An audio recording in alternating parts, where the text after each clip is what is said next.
अस्सलाम वालेकुम friends, welcome to Myra ji kitchen. अॼु असां मायरा जी किचन में ठाहींदासीं इफ्तार स्पेशल रेसिपी जंहिंजो नालो आहे मैंगो लेमनेड। ही मज़ेदार अंब जो शरबत ठाहिण जे लाइ सभिनि खां पहिरियां हिते असां वटि आहिनि 1 कप जे क़रीब मैंगो चंक्स ऐं असां मैंगो पीसिस खे विझूं था हिकु ब्लेंडर में ऐं हाणे विझूं था लीमे जो रस 4 टेबल स्पून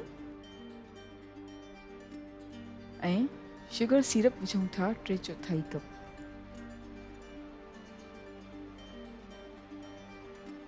चङी तरह सां सभिनी शयुनि खे हाणे ब्लेंड कंदासीं।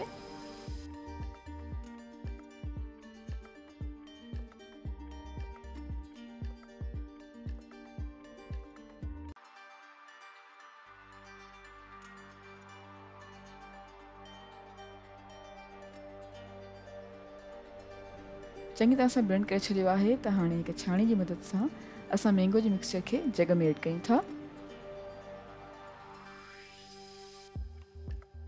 मैंगो मिक्सचर चङी तरह सां जग में छाणे छॾियो आहे ऐं हाणे विझूं था 4 गिलास जे क़रीब पाणी।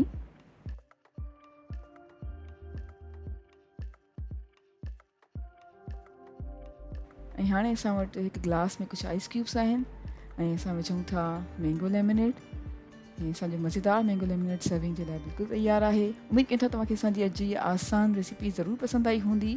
Thank you so much for watching. असांजी वीडियो खे लाइक कजो ऐं असांजे चैनल खे सब्सक्राइब ज़रूरु कयो। तव्हां सां इंशाल्लाह मुलाक़ात थींदी हिकु ॿी वीडियो में। तेसिताईं अल्लाह हाफ़िज़।